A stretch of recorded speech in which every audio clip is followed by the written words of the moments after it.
ya Bu Aal ya. Tentu saja. Kita kan sudah ada rencana nih Bu Aal. Nah, saya ingin melihat, memantau Bu Aal sedang mengajar. Nah, kemarin Bu Aal juga sudah menyerahkan modul ajar atau rencana pembelajaran yang hendak disampaikan ya. Nanti mengajarnya di kelas 10D ya Bu ya? Iya, betul sekali Bu. Oke. Nah, saya ini ada beberapa pertanyaan nih terkait dengan persiapan Ibu untuk mengajar nanti.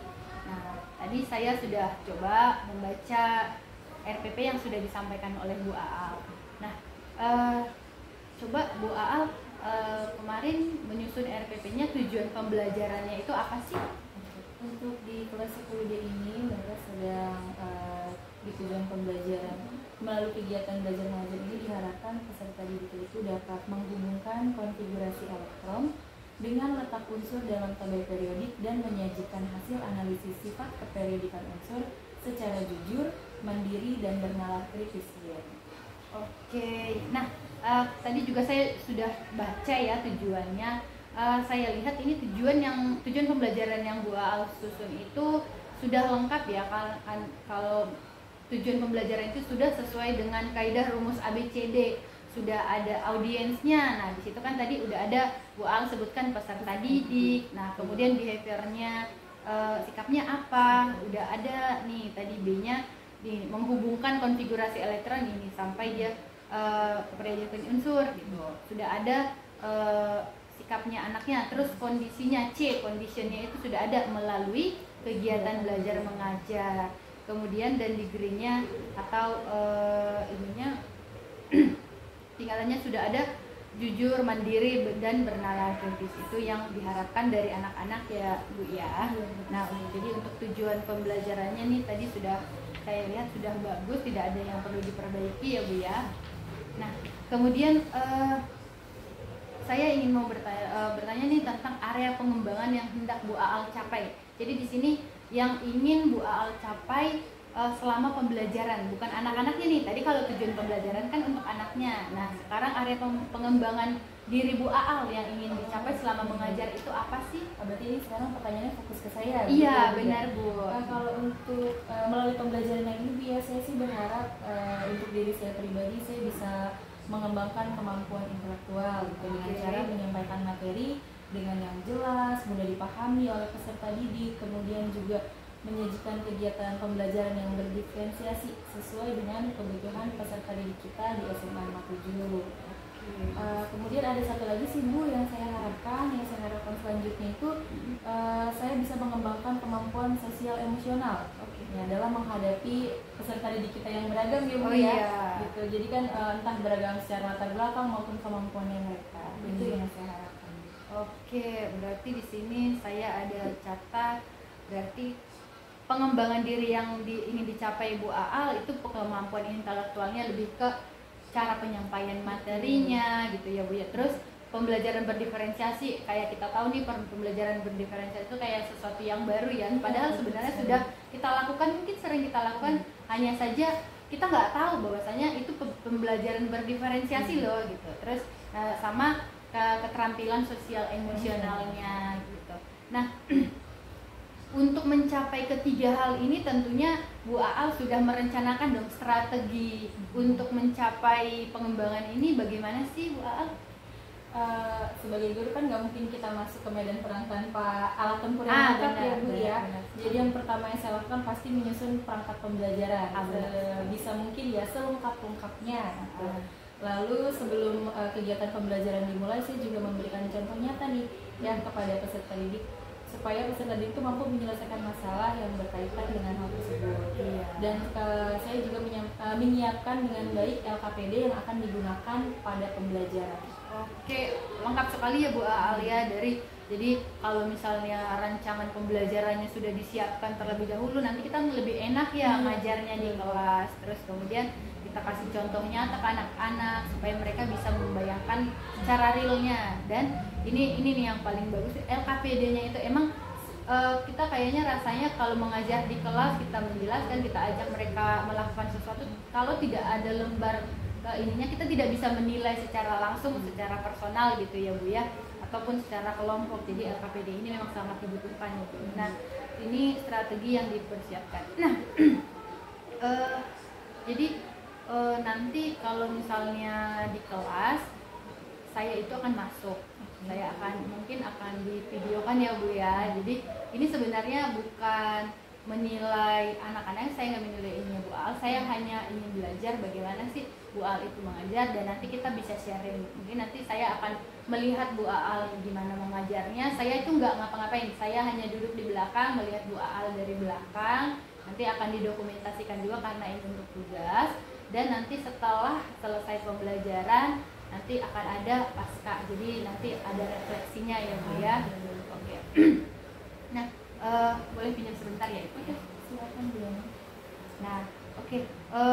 Terus saya mau ini nih Bu, RPP-nya. Nah, kalau melihat tadi Ibu mau area pengembangannya, itu kan Ibu mau mengembangkan pembelajaran berdiferensiasi dan keterampilan sosial emosional ya Bu ya.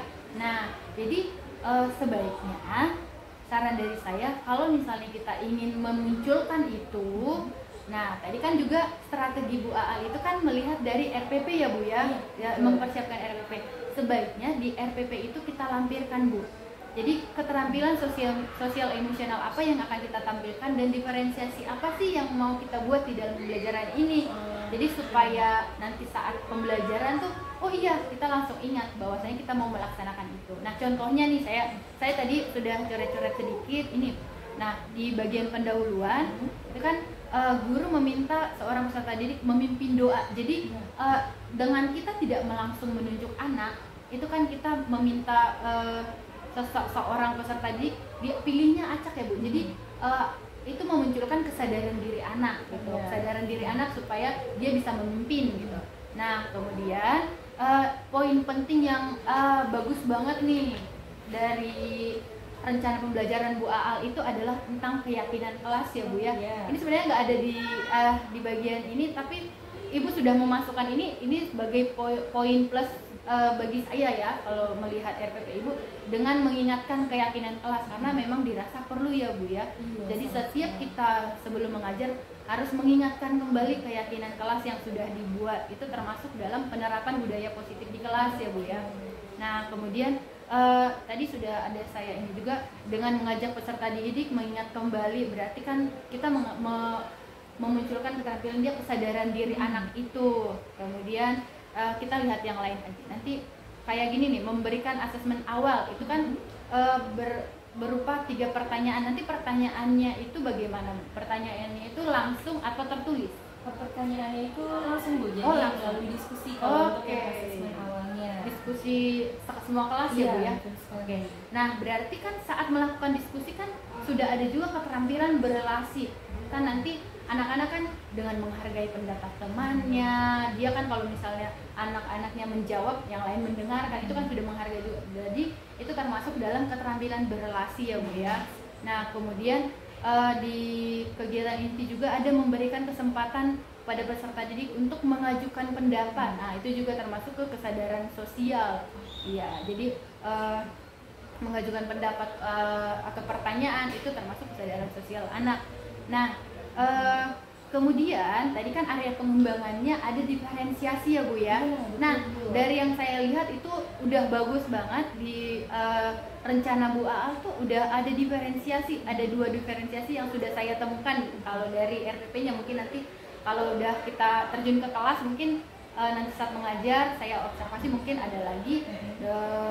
Tapi yang sampai saya lihat di sini masih ada 2, tapi itu udah bagus banget. Itu berdiferensiasi konten, karena nanti Bu Aal itu bahan ajarnya itu ada PowerPoint, tadi sudah dilampirkan juga ya Bu ya, sudah dilampirkan juga tadi, ada PowerPoint, terus bahan ajar buku kimia, terus ada videonya juga ya Bu, bagus sekali. Terus itu udah berdiferensiasi konten, dan di sini juga ada yang menarik saya lihat itu diferensiasi proses, karena ini jarang loh dilaksanakan. Cuman ini berdiferensiasi proses, Bu Aal boleh tolong ceritain nggak nanti anak-anak kira-kira ngapain sih? Oh iya, Sebenarnya saya juga masih belajar ya Bu ya untuk menerapkan pembelajaran berdiferensiasi ini, khususnya yang berbasis proses. Jadi nanti ketika pembelajaran setelah kita membahas materinya gitu ya, dan sekiranya anak mampu, saya akan meminta anak-anak itu untuk berkelompok gitu dengan membagi latihan soal ke dalam 3 jenis tingkatan. Ya. Jadi ada tingkatan soal yang kategorinya mudah, sedang, lalu sulit. Saya tidak akan memaksa mereka untuk mengerjakan soal yang mana. Jadi mereka merdeka untuk memilih kira-kira saya mampunya mengerjakan tingkatan soal yang mana ya. Nah, berarti anak-anak itu memilih ya, saya sanggupnya ngerjainnya yang mana gitu. Tapi nanti sekalian ini sih Bu, saya coba lihat juga kalau sekiranya benar saya siswa yang ini nih mampu nih kayaknya mengerjakan tingkatan di atasnya. Saya akan coba afirmasi dia, berani nggak nih untuk menjawab tantangan saya. Gitu ya Bu. Ini selain diferensiasi proses, sebenarnya ini masuk juga KSE-nya Bu. KSE-nya dia bisa manajemen dirinya juga, kesadaran dirinya juga, bahwasanya saya tuh bisa tuh yang ini gitu. Nah, jadi ada beberapa KSE malah yang bisa dilihat dari kegiatan ini gitu loh. Nah, terus sampai ini nanti sudah saya tanda-tandain terus KSE-nya yang munculnya tuh apa saja sampai dia kegiatan penutup ya Bu ya. Nah, berarti maksudnya Bu Yani di sini alangkah baiknya di RPP itu saya menuliskan dengan rinci ya KSE yang mau saya capai itu apa? Benar sekali Bu. Baik Bu Yani. Terima kasih masukannya Bu ya. Jadi dengan Ibu menuliskan di situ itu Ibu udah nanti berarti saya udah tercapai nih pengembangan dirinya gitu. Jadi Ibu ada tolak ukurnya untuk melihat keberhasilan dari pembelajaran Ibu. Kemudian itu aja sih yang bisa saya sampaikan sekarang. Semangat untuk Bu Aal, nanti semoga anak-anak juga bisa mudah untuk diarahkan ya Bu ya.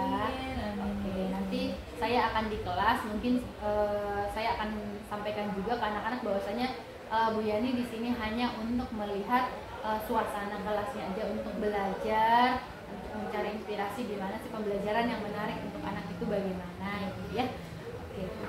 Sampai ketemu di kelas nanti ya Ibu ya, di kelas 10D ya Bu ya. Iya betul sekali, hari Jumat ya Bu ya.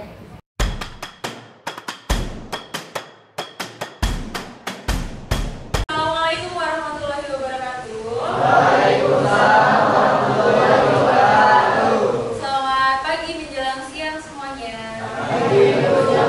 Bagaimana kabarnya hari ini? Pada sehat? Alhamdulillah. Oke, supaya kalian tetap bisa fokus untuk belajar hari ini, mari kita awali pertemuan pada hari ini dengan membaca doa. Kelas, silakan pimpin teman-temannya untuk berdoa terlebih dahulu. Bersiap berdoa.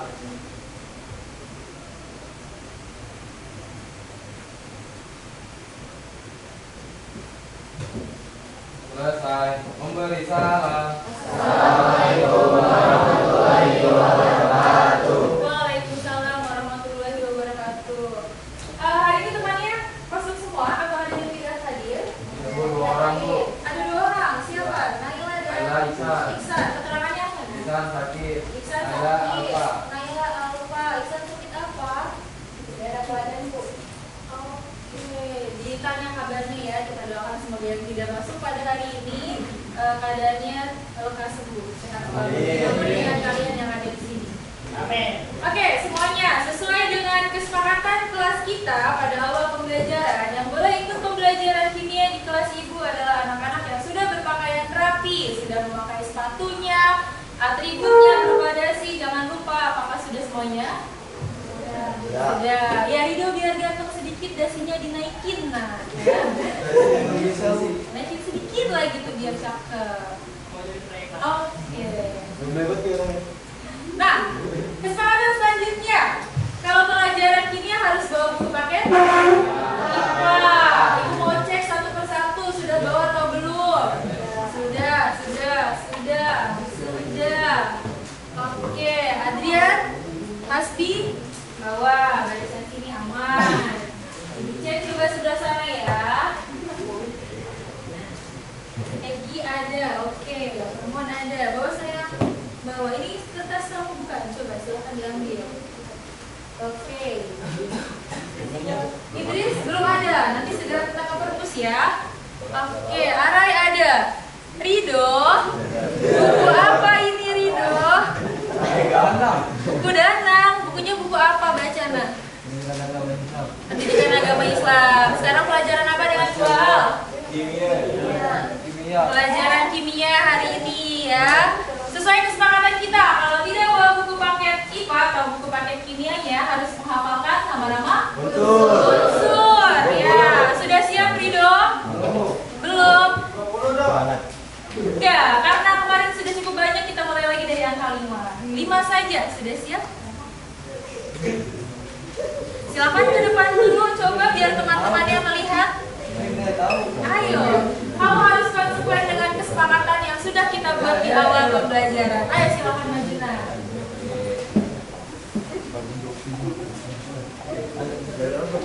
Ya, jadi hari ini tersangkanya hanya 1 orang ya, alhamdulillah ya. Biasanya 2, 3, sekarang padanya tinggal Rido aja. Ayo Rido ke depan.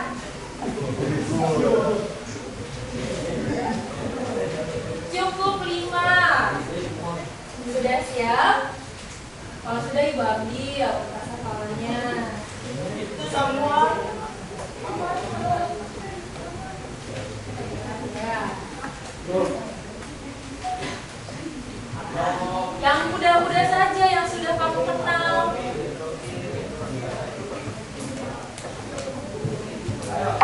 Sudah? Oke, kalau sudah sini kertasnya kasih ke ibu. Ya. Apa Rido? 1. Boron. 2. Nitrogen. Oksigen. 4. Apa? Neon. 1 lagi. Apa tadi ya? Apa coba? Apa? Kalau bahan-bahan metal biasanya terbuat dari apa? Logam apa?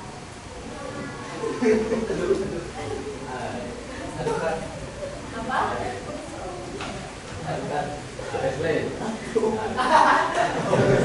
Iya, itu satu lagi. Ayo, apapun yang terlintas di pikiran kamu. Apa?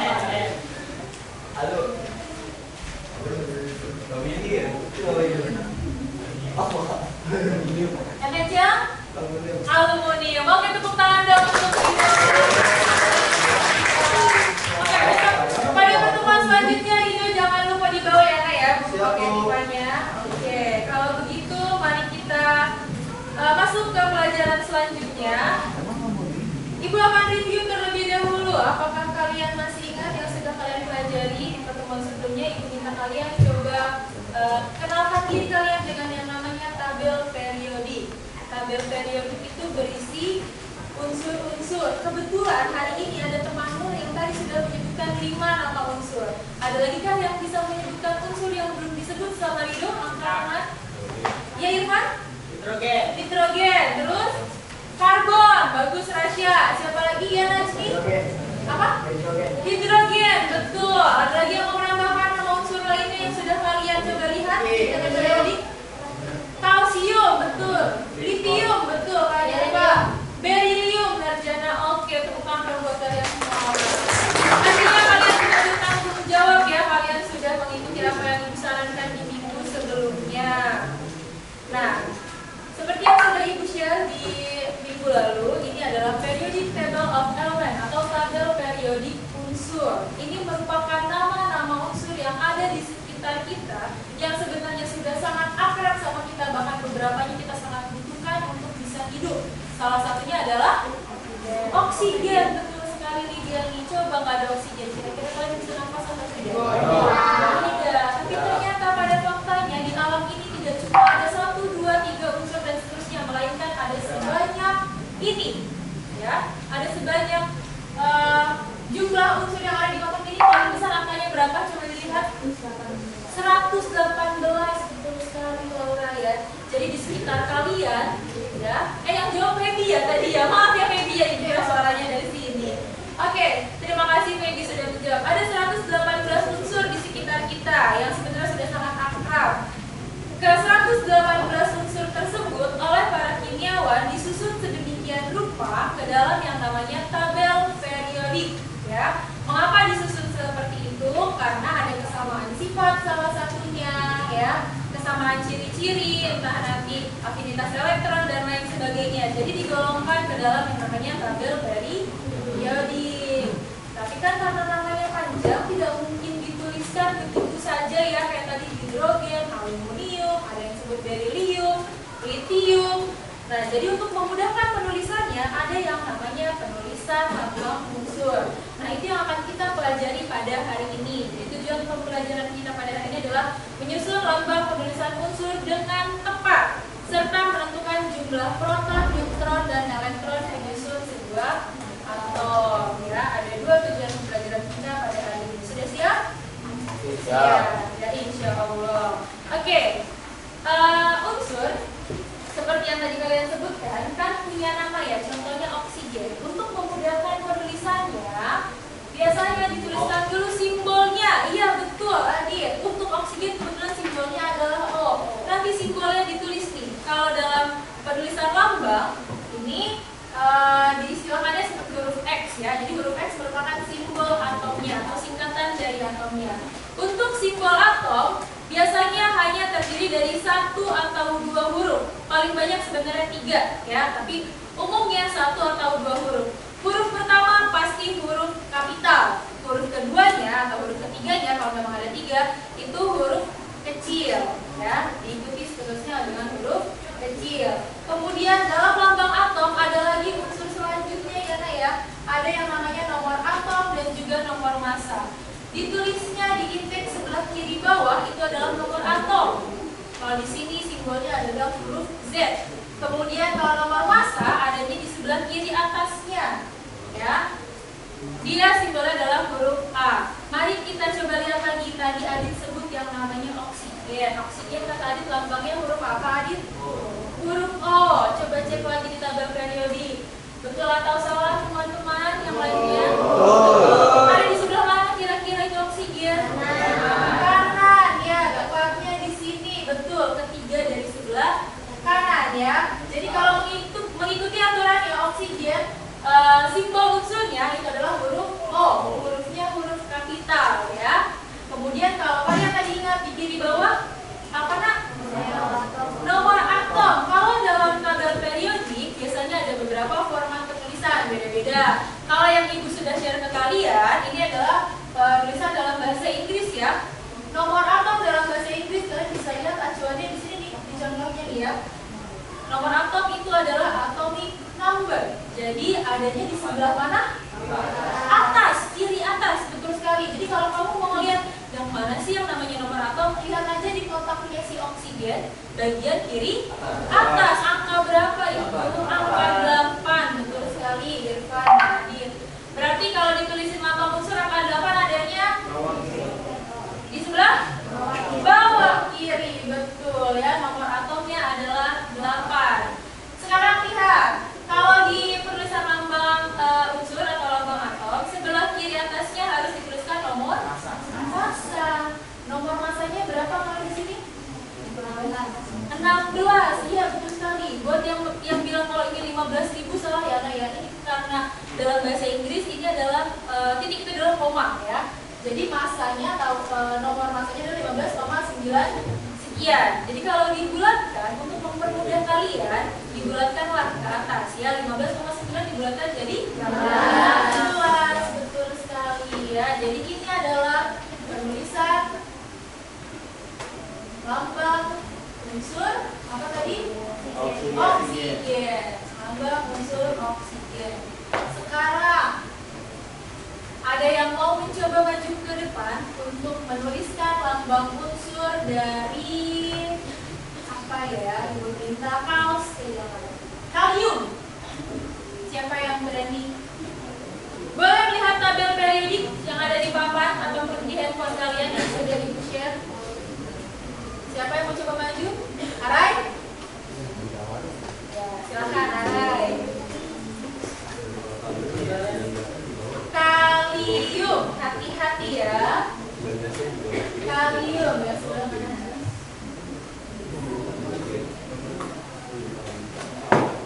Kelihatan nggak?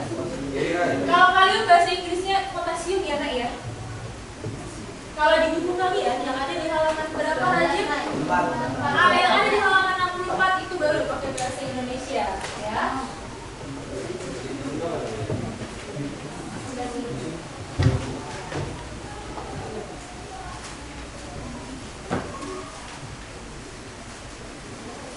Nomor atomnya berapa? Oke, nomor masanya berapa? Kelihatan tidak? Kalau nggak kelihatan, boleh tadi ada kemana yang sudah memprintin, sudah prepare? Siapa yang sudah punya sarjana?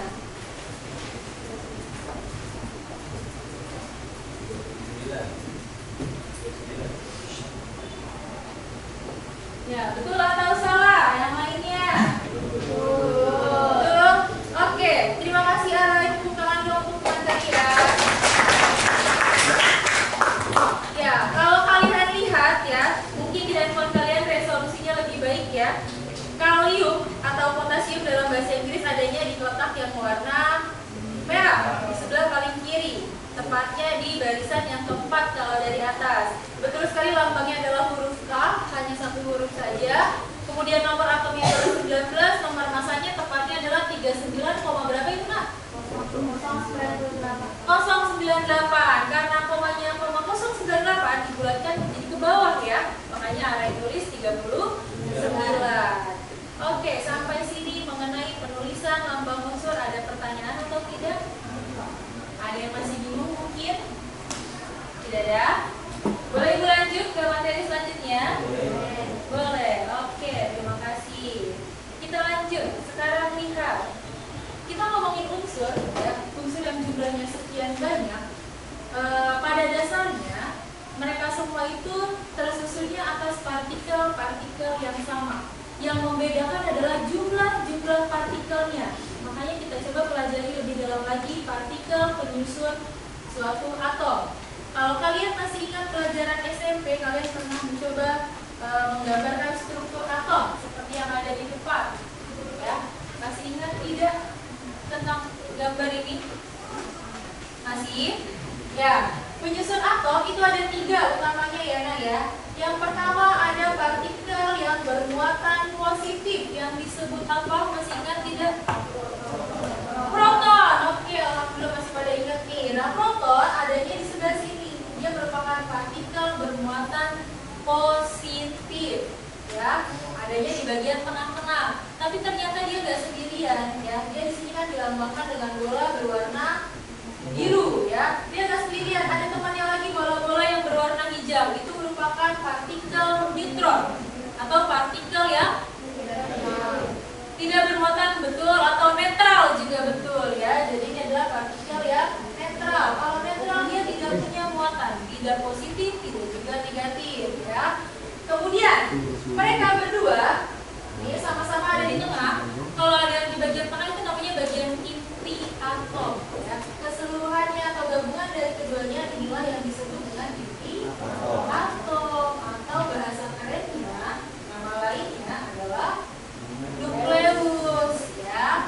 Nah, mereka berdua dikelilingi oleh sebuah partikel yang bisa jalan-jalan. Yang namanya keliling kan gak mungkin dia di tempat ya. Nah, partikel tersebut adalah partikel yang bermuatan negatif, betul sekali. Kalau kamu lihat di sini, proton dan neutronnya gambar bolanya besar, sementara elektronnya gambarnya kecil. Ini menggambarkan kira-kira ukurannya pada kenyataannya. Memang elektron itu ukurannya jauh lebih kecil dibandingkan proton dan juga neutron. Terus artinya apa sih Bu jumlah-jumlahnya? Ternyata dari tabel periodik yang sudah kalian pelajari, sudah kalian lihat, nomor atom dari suatu unsur itu merepresentasikan jumlah proton di dalamnya. Ya. Sementara dalam keadaan netral, nomor atom juga melambangkan jumlah dari elektronnya. Jadi kalau misalkan Ibu lihat tadi contoh yang oksigen, nomor atom yang 16 atau yang 8? Yang 8. Berarti kalau Ibu mau tulis jumlah proton dalam unsur oksigen ada berapa? 8. Kalau jumlah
Yang terakhir adalah jumlah neutron. Kalau jumlah neutronnya cara mencarinya bagaimana? Iya, 39 dikurangi sama 16. Jadinya berapa? 20 ya. Jadi tidak selalu sama seperti dua teman yang ada di atasnya. Tergantung dari berapakah nomor atom dan juga nomor massa dari unsur tersebut. Sampai sini ada yang masih bingung atau tidak? Nggak apa-apa. Adrian bingung nggak? Ya, sudah paham. Oke. Nurjana, paham? Paham. Oke, kalau memang sudah paham, sekali lagi dijelaskan di sini ya. Jadi ini adalah hubungan penulisan lambang atom dan partikel penyusun atom. Mau sekalian lihat? Nah, ini hubungannya. Kan tadi kalau nomor massa simbolnya adalah huruf A, nomor atom simbolnya adalah huruf Z.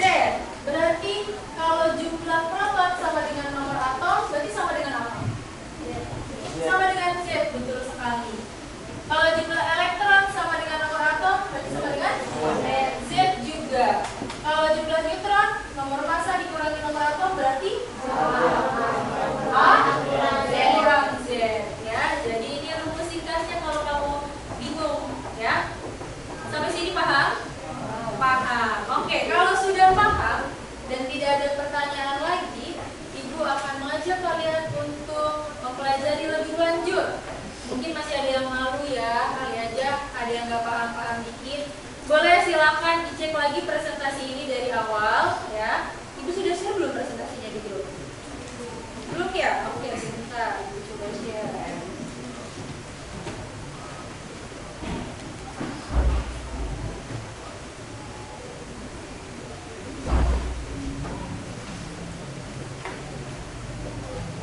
Ya, silakan lihat grup PTN kalian. Ibu sudah share link presentasi ini.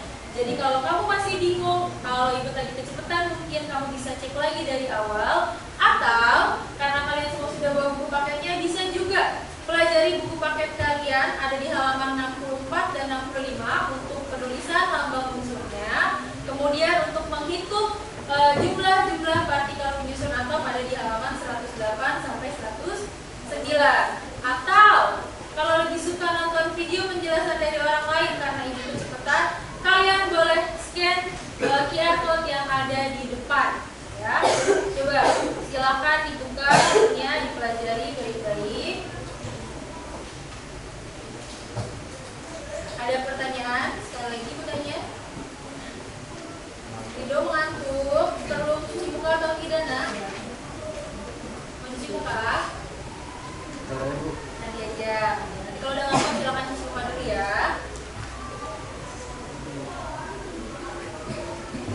Oke, kalau memang tidak ada pertanyaan, berarti kita lanjut saja ya. Kita mulai berlatih apa yang sudah kalian pelajari supaya lebih masuk lagi ya, supaya lebih kalian pahami. Mari kita berlatih. Hari ini Ibu akan menyediakan beberapa tipe soal.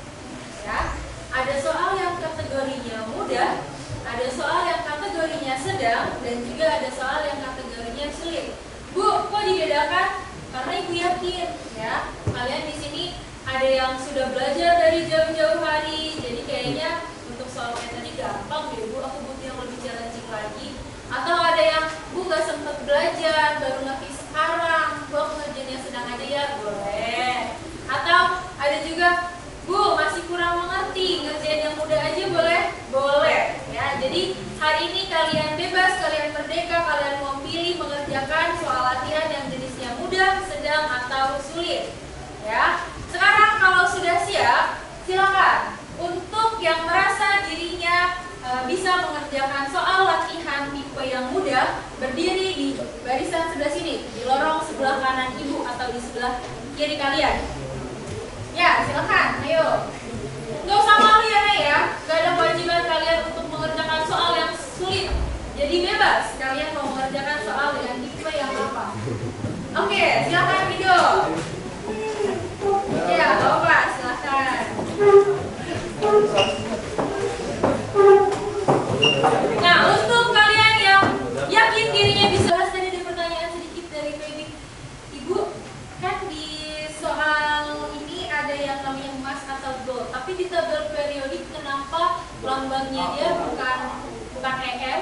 bukan GO, ya. Kenapa harus AU? AU, ya? Karena beberapa nama unsur itu dinamakan menggunakan bahasa yang berbeda. Kalau emas kebetulan itu menggunakan bahasa Yunani, ya. Aurum berasal dari kata aurum.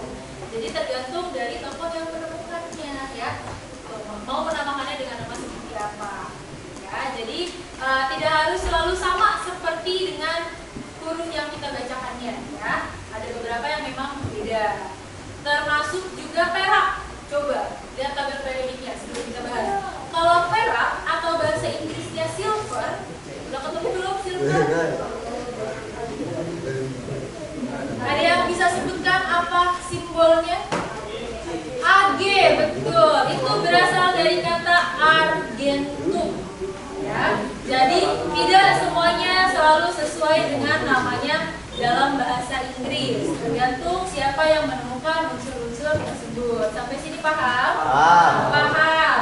Oke, sekarang Ibu minta untuk maju. Siapa yang berani maju dari kelompok yang mengerjakan soal mudah? Satu orang saja. Kerjakan nomor 1A dan 2A-nya di depan. Boleh lihat apa yang sudah kalian tulis. Siapa yang berani? Bagi dulu, 3 kali dong. Boleh. Siapa? Berdua boleh. Berarti Irfan yang Rido nomor satunya, Irfan nomor 2-nya. Ya. Ini punyanya siapa nih? Punyanya Rido. Berarti Rido berarti tulisannya ya. Rido tulisan Irfan. Masih aja ngelawan. Irfan tadi tulis 2A. Tadi Bapak dihapus dulu. Nih Irfan. Yang dari kelompok sedang, siapa yang berani maju mengerjakan nomor 1A? Nurjana, silakan. Yang berani mengerjakan nomor 2A, siapa? Idris. Jangan sebut nama orang. Kalau mau sendiri, ayo. Mau maju nggak, Dir? Terus Disuruh semuanya. Habis datang.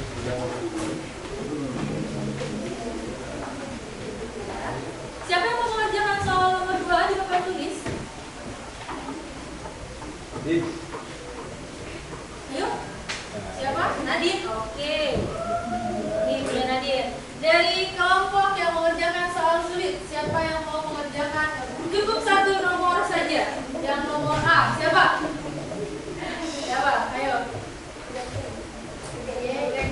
Siapa?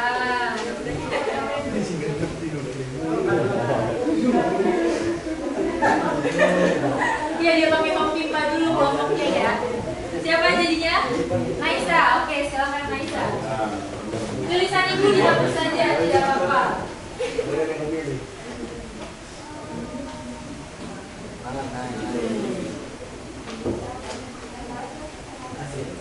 Spidolnya nggak ada lagi ya? Spidol kelas ada nggak? Itu masih ada sih di depan.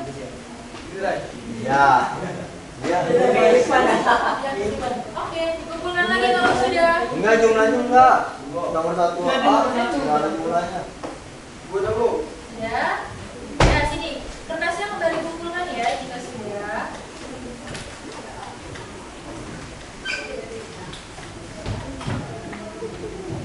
Enggak. Ini nggak pakai spidol yang lain.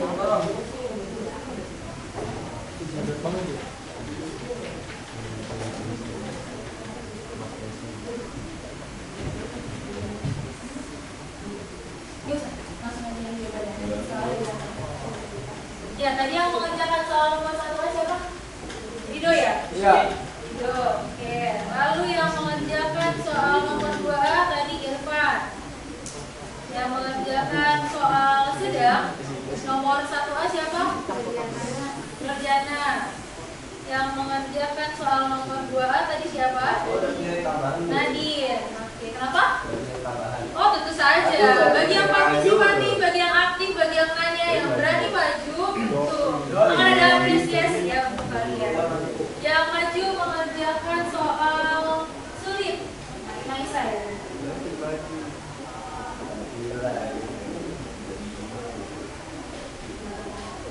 Apa yang kamu tanam akan kamu tuai ya, Nah ya. Kalau kamu aktif dalam tentu saja. Ya, penilaianmu dalam beberapa aspek pasti bagus. Oke, terima kasih yang sudah mengerjakan.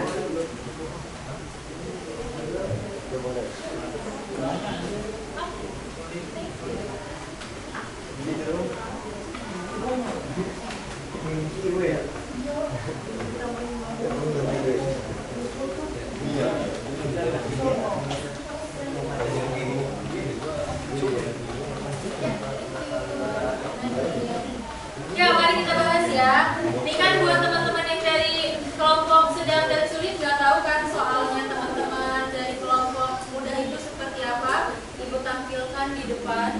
Ya. Jadi untuk teman-teman yang mengerjakan soal dengan tipe mudah, soalnya seperti ini. Dengan melihat tabel periodik, tuliskan lambang unsur-unsur berikut ini. Dari magnesium, di pekerjaannya Rido ya, berarti sini ya. Magnesium, coba sambil cek tabel periodiknya. Kita koreksi sama-sama pekerjaannya Rido. Benarkah magnesium lambangnya Mg? Ya, benar. Kemudian apakah nomor atomnya 12? Nomor masanya 24? Benar. Tapi kalau ibu lihat dari penulisannya Rido, ada yang harusnya diperbaiki sedikit ya Nak ya. Kalau nulis lambang unsur, huruf pertamanya harus huruf kapital. Ini memang besar, tapi kamu nulisnya kayak begini. Di bahasa Indonesia mau kamu tulis sebesar ini, ya tetap aja ini dianggapnya huruf kecil. Jadi lebih baik diperbaiki ya penulisannya ya Rido ya. Jadi untuk nggak apa-apa. Yang namanya sekolah kan tempatnya untuk melakukan kesalahan, dia akan diperbaiki supaya setelah keluar jadi benar. Jadi tulisannya harusnya M-nya huruf kapital ya. Oke, pekerjaannya Rido benar, kalau sebelum itu.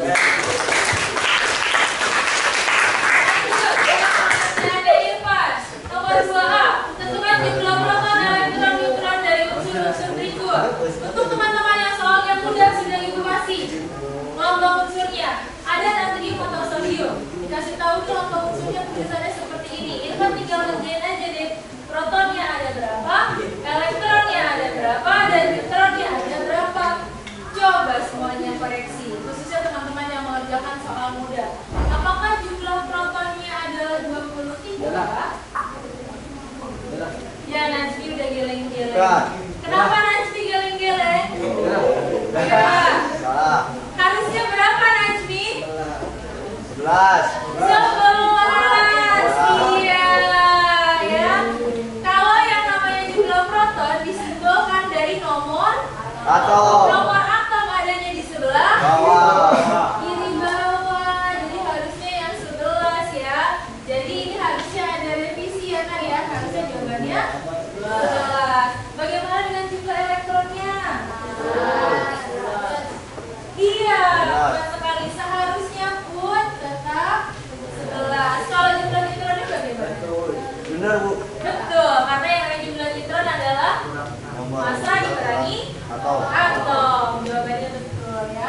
Oke, berarti teman-teman dari kelompoknya Irfan perlu hati-hati ya. Memang ada perbedaan antara yang kita periodik dan penulisan secara tangan ya. Jadi kalau yang namanya nomor atom adanya di sebelah mana Irfan? Nomor atom adanya sebelah kiri bawah apa? Kiri atas? Kiri bawah. Kalau yang atas namanya nomor massa. Sudah paham sekarang? Ya, Rasya sudah paham? Raja? Oke, dan sampai kembali lagi ya. Nah, selanjutnya untuk teman-teman yang mengerjakan soal dengan kategori sedang. Soalnya seperti ini. Sama, nomor satunya, tuliskan lambang unsur-unsur berikut. Tapi, dia nggak melihat tabel periodik karena dia udah punya data ya.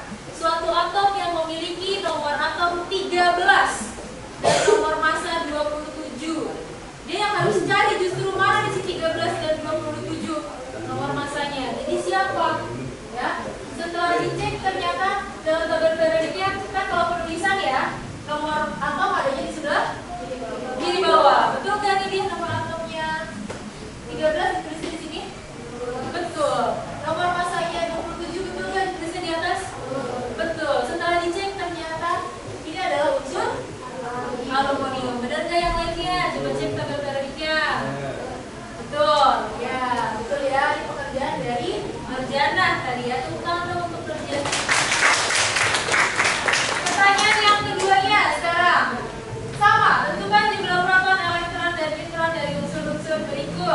Ya, tapi di sini ibu nggak ngasih tahu, nggak kayak teman-teman yang di kelompok yang mudah ya. Kamu harus cari sendiri. Emas atau gold tadi seperti yang ditanya Feby.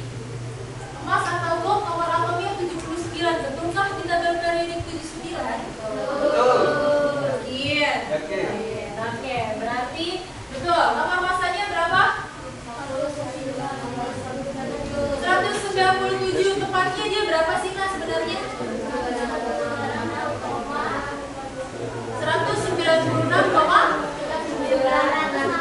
iya, adanya di sebelah sini tuh 196,967, makanya dibulatkan sama Nadim ya, dibulatkan ke atas jadinya 197. Betul. Lalu dia harus menghitung jumlah protonnya, benar kan 79? Nah, jumlah elektronnya? Nah, 79. Jumlah neutronnya? Betul. Hitungnya sama atau tidak? Tidak ya. Berarti pengerjaannya Nadim juga betul. Tepuk tangan untuk Nadim. Bagaimana dengan teman-teman yang mengerjakan soal sulit? Coba kita lihat bagaimana wujud soalnya ya. Nah, kalau sulit kan kayaknya serem ya, jadi makanya warna yang merah ini sengaja. Untuk teman-teman yang kelompok soal sulit, ini hanya ada 2, tapi dia sudah sekalian mengerjakan semuanya. Tentukan nomor atom, nomor massa, dan jumlah elektron, serta tuliskan lambang unsur-unsur berikut jika kita ngerjain soal yang pertama aja ya, bagian kiri ya. Suatu atom memiliki 4 proton dan 5 neutron. Jadi yang justru diketahui lebih dulu adalah jumlah proton dan neutronnya. Sudah dikasih tahu kalau di soal protonnya sama dengan 4, neutronnya sama dengan 5. Neutronnya sama dengan 5 ya. Yang ditanya nomor atomnya. Kalau nomor atom sama dengan nomor proton, berarti 4. Betul. Nomor massa apa lambangnya?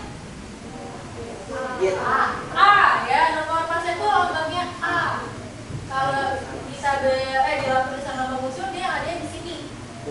Ya. Tapi yang ditanya kan nomor massanya ya. Nomor massanya bisa didapat dari apa? Jadi ditambah betul dari yang jumlah spion itu habis. Ya. Kalau kamu mau mencari jumlah neutron itu sama dengan nomor massa dikurangi nomor atom. Jumlah neutronnya udah punya? Ya, 5 sama dengan nomor massanya yang mau dicari. Lambangnya huruf apa? A. Nomor atomnya udah punya belum? Udah 4. Makanya tadi Nurjana bilang ya, jadinya ditambah Bu. Kalau dia pindah ruas berarti mau mencari A adalah 5 ditambah 4. Makanya jawaban Naisa dan kawan-kawan adalah 9. Tapi hati-hati, ini bukan hanya jumlah proton ya. Ini bukannya jumlah apa? Oh, ibu yang salah tulis ya. Itu jumlah elektron harusnya ya. Tapi kebetulan jumlah elektron pun sama seperti jumlah proton, yaitu 4 ya. Jadi dalam pertanyaan ini seharusnya adalah elektron. Tapi elektron kan sama ya, seperti nomor atom, jadi 4 juga. Makanya baru dituliskan lambang unsurnya gimana jadinya. Karena sudah punya nomor atom dan nomor massa, oh berarti kiri bawah angka 4, kiri atas angka 9. Cari deh tuh unsur apa. Ternyata unsur Be. Apa Be? Berilium ya. Jadi PR kalian nih, tabel periodiknya diakrabin lagi, dibaca aja dulu biar nggak asing lagi sama singkatan-singkatannya. Sampai sini ada yang masih bingung kah dalam pembahasan soalnya? Nggak ada ya. Nah, nanti ibu akan nilai, tapi sebelum ibu akhiri, mari kita coba cari tahu lagi.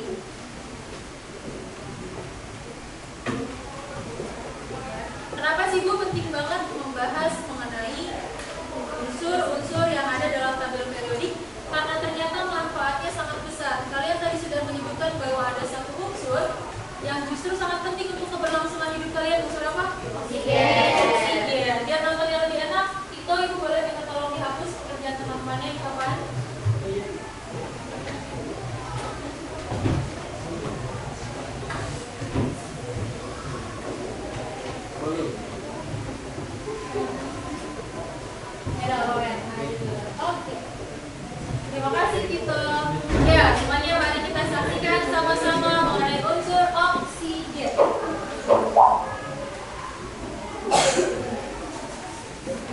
Seperti yang kita ketahui bersama, oksigen memiliki peran yang sangat penting dalam kehidupan. Selain sebagai gas yang kita butuhkan dalam proses respirasi, oksigen juga merupakan unsur penyusun senyawa organik pada makhluk hidup seperti asam amino, karbohidrat, dan lemak. Selain senyawa organik, oksigen juga terkandung dalam senyawa anorganik yang terdapat pada cangkang, gigi, maupun tulang makhluk hidup. Oksigen merupakan unsur yang paling melimpah di dalam kerak bumi. Selain itu, oksigen juga ditemukan di udara dan di air laut dalam senyawa H2O.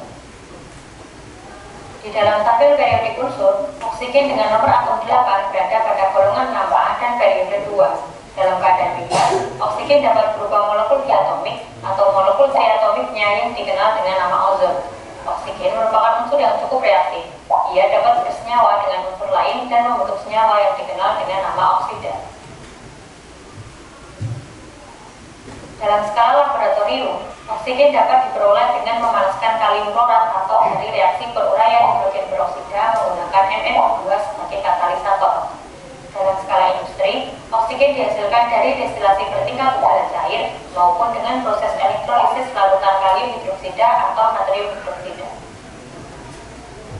Gas oksigen dapat dimanfaatkan dalam proses pengelasan dan alat bantu pernafasan. Oksigen padat dan hidrogen padat digunakan sebagai bahan bakar pesawat ruang angkasa.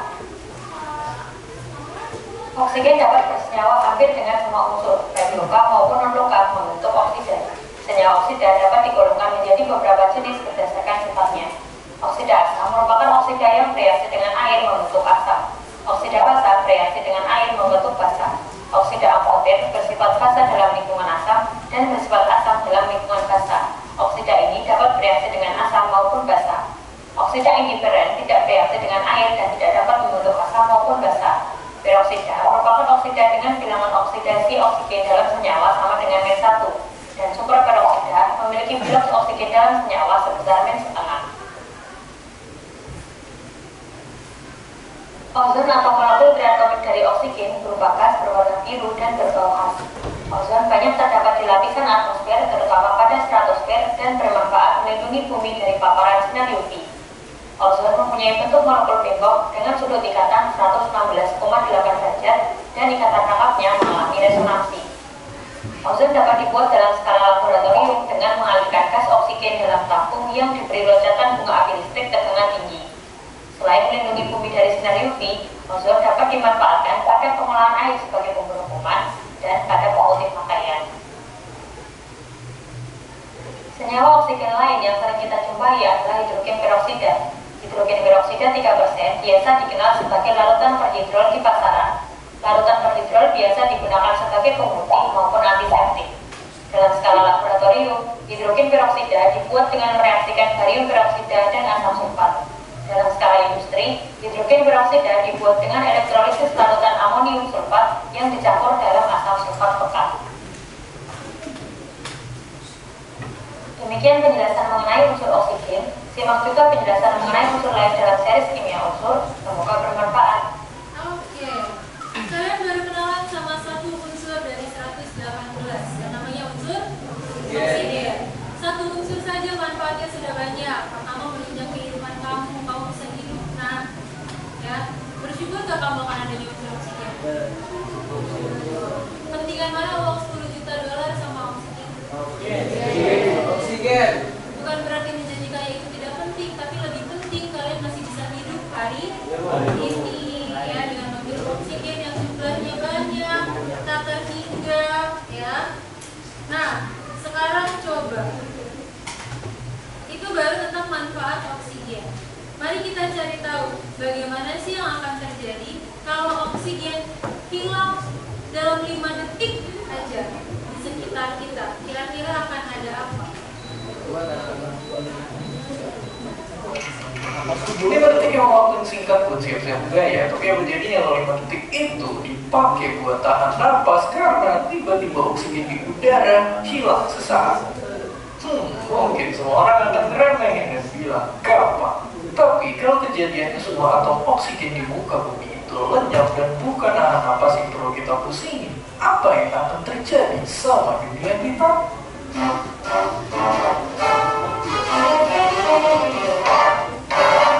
Percaya gak percaya, tanpa oksigen langit siang hari itu bakal jadi gelap banget.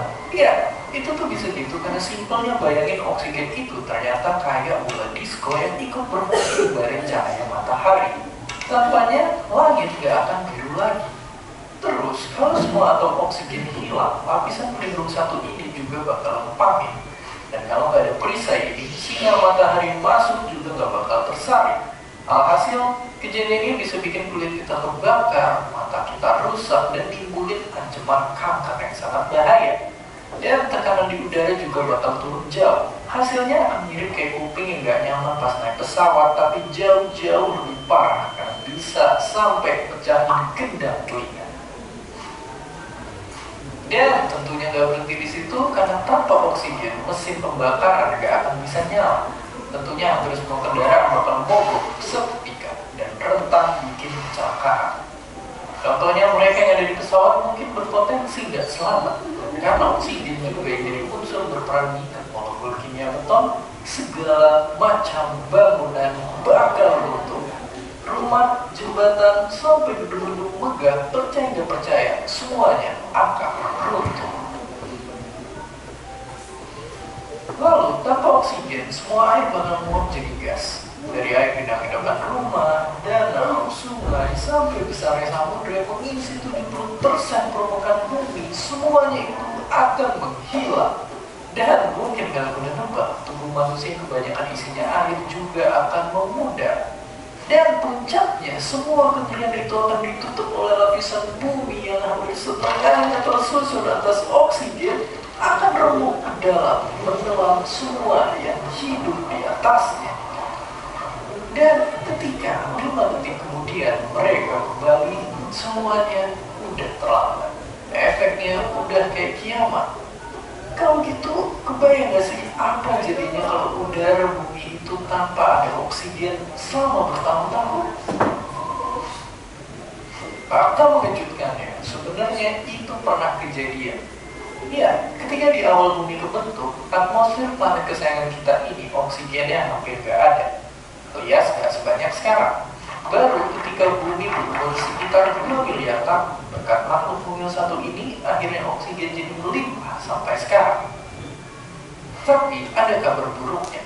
Penelitian juga nunjukin kalau oksigen di udara akan hilang di masa depan. Tepatnya sekitar 1 miliar tahun dari sekarang. Pas matahari itu udah semakin menua, membesar, dan akhirnya mangga kita.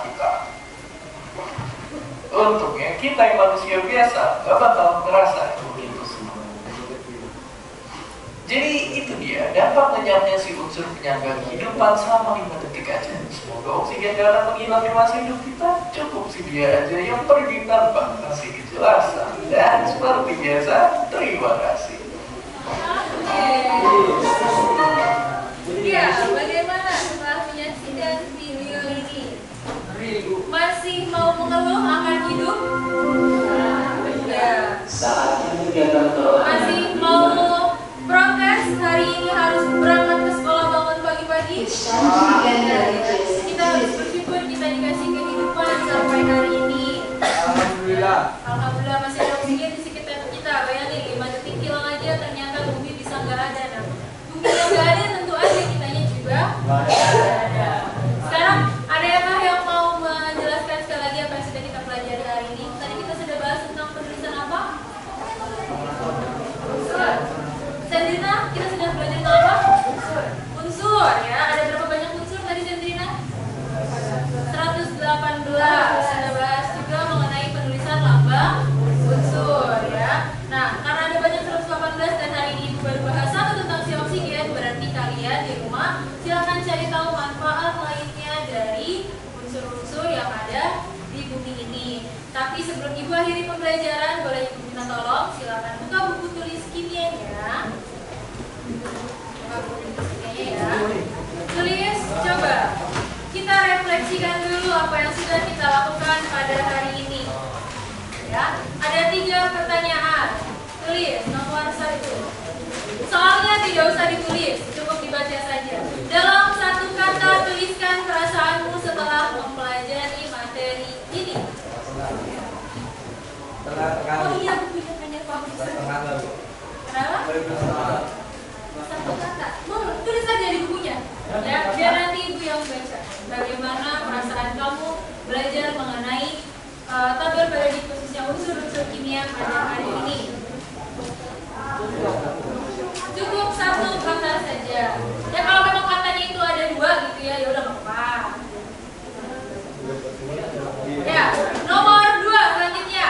Jelaskan apakah kamu dapat memahami materi pelajaran pada hari ini tentang penulisan lambang unsur dan juga penyusun atom. Jika tidak, bagian mana dari materi ini yang belum kamu pahami? Kalau sudah bilang sudah, kalau belum bilang belum. Bagian yang ini yang belum paham. Ya. Nomor 2-nya itu. Gak usah nanya sama temennya. Hari ini kita refleksi diri. Berarti diri kalian aja. Oh bu, saya sudah paham semuanya. Kalau belum bu, di bagian yang ini tidak paham. Tuliskan, gak apa-apa.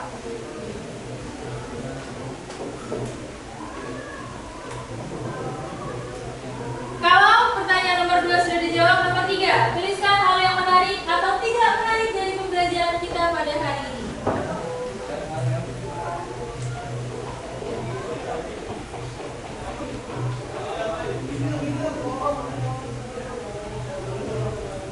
Pertanyaan nomor 3 boleh kalian jawab sepanjang yang kalian mau supaya jadi evaluasi ibu dalam memberikan pembelajaran untuk kalian di pertemuan-pertemuan selanjutnya ya nak.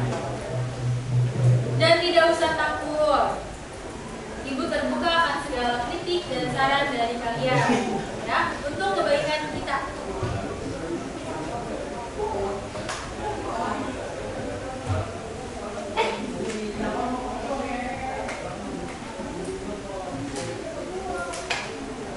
Kalau sudah silahkan kumpulkan bukunya di meja guru. Nah, silakan. Dan silakan kembali ke tempat duduk kalian.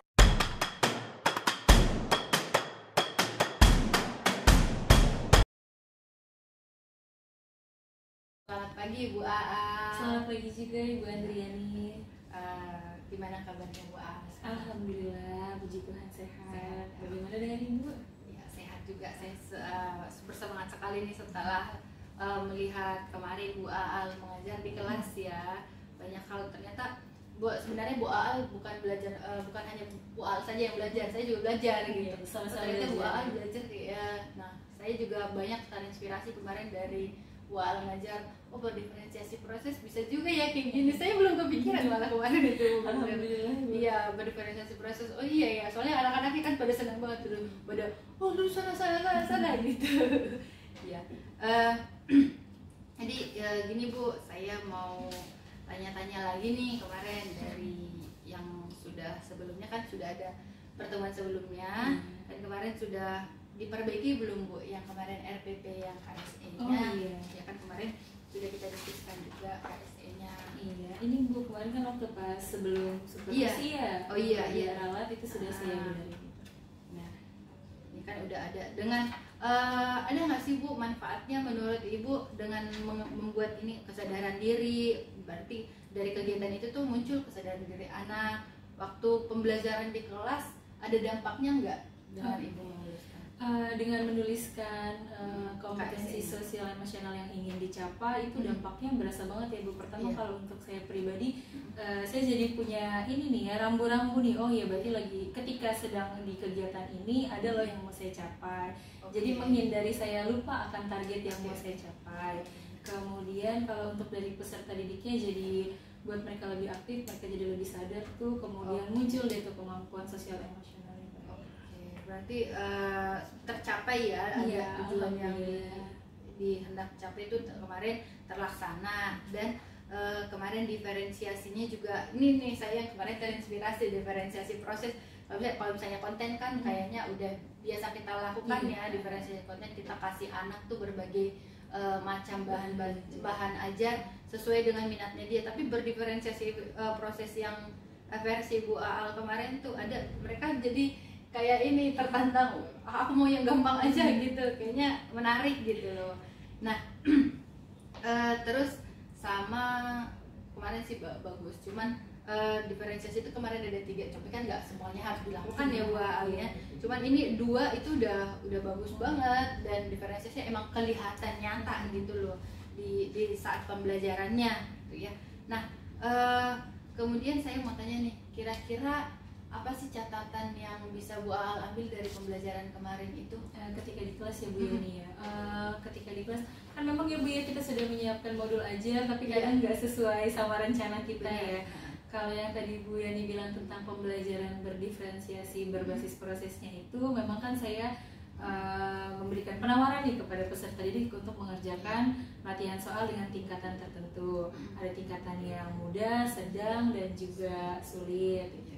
Nah, harapan saya sebenarnya kalau di kelas itu siswa yang memilih soal dengan latihan tingkatan yang sulit itu minimal kebentuk 2 kelompok. Tapi ternyata kemarin pun setelah dibujuk gitu ya, setelah diafirmasi, mereka cuma terbentuk 1 kelompok doang.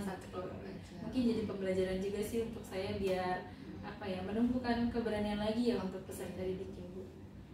Biar kalau misalnya disuruh dikasih tantangan tuh biar lebih lebih apa ya, biar mereka untuk oke, aku siap gitu ya. Karena juga sebenarnya namanya pembelajaran, kalaupun misalnya sewaktu-waktu mereka dikasih yang sulit pun nggak bisa, malah mereka nanti bisa dibimbing langsung sama Bu Aal. Karena kemarin itu kan Bu Aal juga sudah bagus nih, misalnya kayak udah ada kelompoknya, Bu Aal keliling gitu loh, jadi nggak hanya fokus di satu kelompok. Karena tahu nih anaknya dia cuma pilihnya mudah, dan udah tahu emang tingkatnya mereka begitu yang emang harus perlu perhatian, tapi Bu Aal tetap keliling yang yang sedang juga masih, jadi tetap semua anak itu merasa diperhatikan gitu. Nah nanti mungkin kedepannya Bu Aal untuk memperbaiki yang kemarin itu yang dirasa Bu Aal kurang, bagaimana ininya? Strateginya ya? Iya, strategi. Tindak lanjutnya deh gimana? Tindak lanjutnya untuk yang kekurangan tadi itu evaluasi. Oh, berarti harus ada perbaikan lagi sih Bu ya. Saya harus mencoba sebisa mungkin melihat nih situasinya peserta didik kira-kira siap nggak untuk belajar. Berarti melihat kesiapan belajar. Mungkin mereka lebih disiapkan lagi supaya mereka pas lagi pembelajaran lebih berani gitu ya Bu. Berarti supaya lebih pede gitu. Iya, lebih percaya diri. Terus untuk mendorong anak untuk lebih aktif begitu gimana? Ada rencana nggak sih yang buat ini?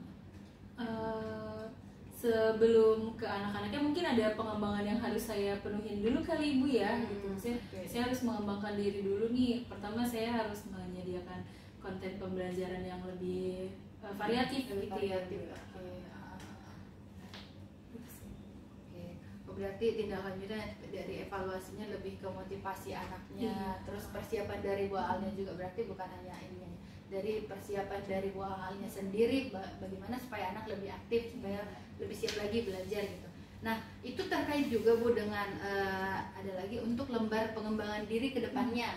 Jadi itu kan tadi misalnya itu evaluasi dari yang pembelajaran selanjutnya.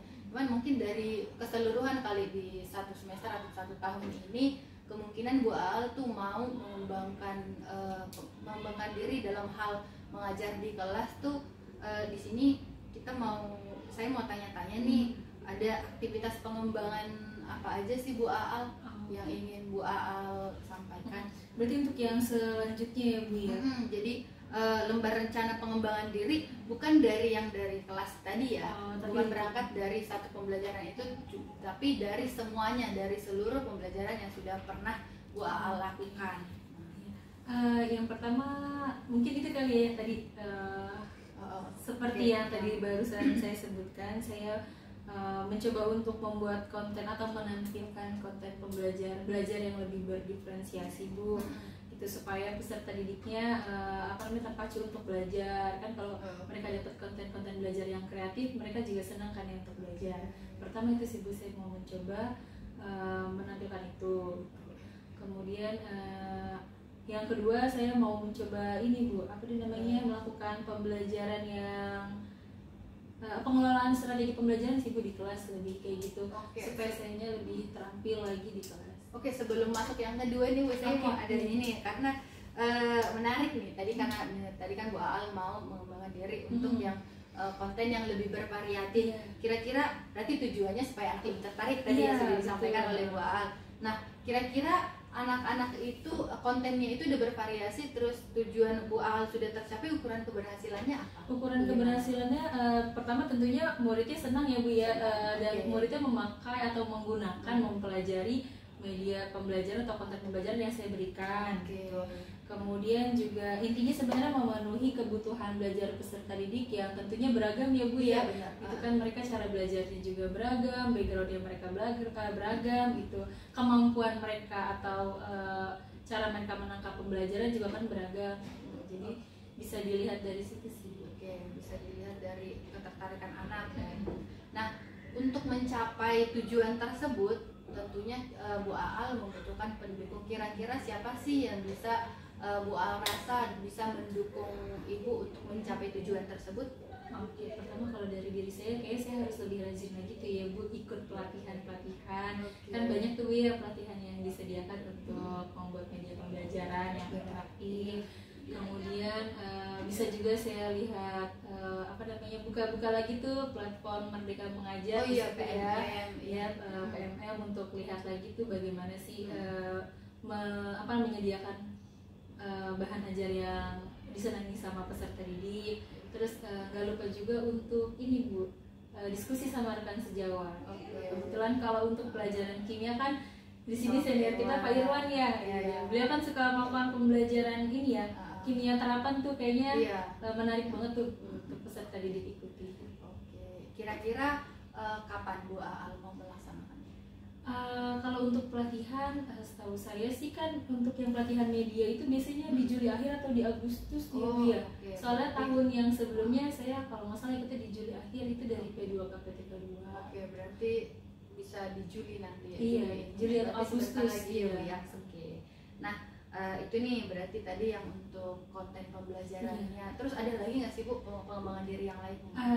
Itu tadi ya yang pengelolaan pengelolaan kelas ya, kelas, iya, itu ya. strategi pengelolaan Oke. kelas. Tapi kemarin saya lihat pengelolaan kelas yang Bu Aal ngajar kemarin kita udah bagus sih, anak-anak sudah terarah. Cuman Bu Aal mau mengembangkannya yang di Saya mau mengembangkan lagi yang di keterampilan saya kalau membuka dan menutup gitu ya. Tentunya juga semuanya sih sebenarnya begini ya. Cuma kan kadang saya lagi berkaca nih sama Pak Irwan kebetulan. Kalau masuk kelas tuh kayak ada sesuatu yang unik aja. Gitu ya, entahlah tiba-tiba dia membuka dengan bikin tebak-tebakan di depan kelas gitu. Jadi saya mau mencoba untuk mengasah keterampilan itu sih. lebih ke gimana sih mengarahkan anak itu biar perhatiin saya loh, Iya, jadi mencari gitu. perhatian anak ya, Betul. lebih ininya. Nah, berarti tujuannya ya itu tadi Iya. ya, mencari perhatian anak itu tujuannya ya. Terus ukuran keberhasilannya kalau misalnya Bu Aal bisa tahu kalau bahwasanya Bu Aal itu udah Berhasil mencapai tujuan Oke. itu gimana sih? Tentunya kan nanti saya siapkan modul ajar atau RPP Iya. ya Bu ya. Jadi keberhasilan mungkin ketika saya bisa melaksanakan pembelajaran sesuai dengan RPP kan. Oke. Nah, terus apa lagi? Ini orang yang mendukung Ibu, yang kira-kira bisa mendukung Ibu bisa mencapai tujuan itu apa? Ya, tadi saya berkaca dari rekan sejawat Dari- saya dari ya, Pak dari Irwan, rekan. iya. Benar. Kemudian juga ini ya Bu ya, kadang kan kita kalau melihat kekurangan diri sendiri itu suka susah, kita perlu bantuan orang ya. Itu mungkin seperti yang kemarin Bu Yani lakukan ke saya gitu di supervisi di kelas. Mungkin saya akan minta bantuan, mungkin Bu Yani juga atau mungkin rekan yang lain untuk mengamati di kelas kira-kira kekurangan saya apa sih ketika sedang memberikan pembelajaran gitu. Jadi bisa memberikan catatan-catatan khusus buat saya. Tapi di luar dari kegiatan supervisi yang misalnya kan Yang setiap wajib semester dari kan sekolah, ada, oh ya. iya. Berarti di luar dari itu ya Bu Iya, ya? di luar Oke. Oke, bagus sih Bu. Nanti juga saya terinspirasi. Nanti Bu Aal masuk kelas ya. Oke. Terus waktunya berarti Sekarang kan ini sudah masuk ke akhir tahun ajarannya Bu ya, di awal tahun di awal tahun pembelajaran berarti sekitar Juli ya Bu ya. Sekitar Juli. Oke, nah itu tadi udah disampaikan. Ada lagi nggak Bu yang lain, pengembangan diri yang lain? Karena kemarin Bu Yani mengingatkan saya untuk menuliskan KSE Oh iya, di iya. modul ajar. Menurut saya itu penting banget ya Bu ya. Jadi kayak kedepannya pun saya akan melakukan hal yang sama. Jadi terus mempelajari bagaimana untuk meningkatkan kompetensi sosial emosionalnya peserta didik kita. Oke, benar. Karena di ini juga ya dari anak SMA SMA itu memang sosial emosionalnya itu Iya, memang perlu di apalagi kalau kita berkaca ya Bu, mereka kan 2 tahun pandemi gitu. Oh ya. iya benar juga. Iya. Kalau saya ingat kemarin wakil kurikulum bilang ya kita masih belum melihat murid yang sebenarnya nih, karena kan mereka Iya. 2 tahun masa SMP-nya hilang gitu ya. Iya. Jadi mungkin sifat-sifatnya yang SMP-nya baru keluarnya sekarang, jadi banyak kemampuan sosial emosional yang Iya. masih harus terus diasah gitu ya Bu. Berarti tujuannya dicapai untuk Ibu mengembangkan KSE itu tujuannya Supaya saya bisa mengintegrasikan KSE dalam pembelajaran Oke. sih. Nah, kira-kira ukuran keberhasilannya apa Bu? Ibu bisa melihat itu berhasil KSE-nya. Ketika kompetensi sosial emosionalnya tampak pada pembelajaran, jadi muncul nih pada diri peserta didik saat pembelajaran. Oh iya, berarti nanti itu ini juga dengan sudah ditandain di modul ajar, berarti Iya. kelihatan nggak sih itu? Berarti penglihatannya kesesuaiannya ya. Iya betul. Terus kira-kira yang mendukung Ibu untuk bisa mencapai tujuan itu? Lagi-lagi sih Bu, sesama rekan sejawat, karena kita butuh banget ya Bu ya. Iya, berarti dengan tadi ya Bu, misalnya dengan memberikan waktu teman sejawat Iya. itu melihat kita mengajar di Iya, kelas. betul. Terus waktu pengembangan dirinya berarti Berarti di awal tahun di awal pembelajaran. tahun memulai awal tahun pembelajaran ya. Terus kira-kira ada lagi nggak nih Bu? Karena sekarang masih masih sambil mengenal lagi kurikulum merdeka, berarti pembelajaran berbasis diferensiasinya itu yang perlu saya kembangkan lagi sih Bu. Mungkin saya lebih perlu untuk memahami itu supaya bisa menerapkannya di pembelajaran di kelas. Oke, berarti lebih ke konsep pembelajaran diferensiasi itu yang bagaimana Iya. gitu ya. Tujuan yang akan dicapai berarti supaya bisa ya. Iya, supaya lebih memahami gitu. Oke, supaya lebih bisa memahami pembelajaran berdiferensiasi. Nah, kira-kira bagaimana Bu Aal bisa mengukur keberhasilannya bahwasanya Bu Aal sudah memahami konsep pembelajaran berdiferensiasi? Ketika saya sudah mampu paham dan mencoba menerapkannya di kelas Bu. Oke, mencoba menerapkan karena sebenarnya juga sudah dilaksanakan, cuman Iya. mungkin lebih menguatkan lagi ya Bu ya. Betul, Ibu. Kira-kira pendukungnya siapa Bu yang Pertama pelatihan Ibu, kan masih banyak nih sekarang nih pelatihan tentang pembelajaran berdiferensiasi dan juga rekan sejawat gitu. Sebelum pra kemarin, Biani kan juga saya sudah sharing sama Biani. Iya. Saya aja hampir salah mengenal itu kalau Biani tidak mengingatkan saya. diferensiasi Iya. itu ya.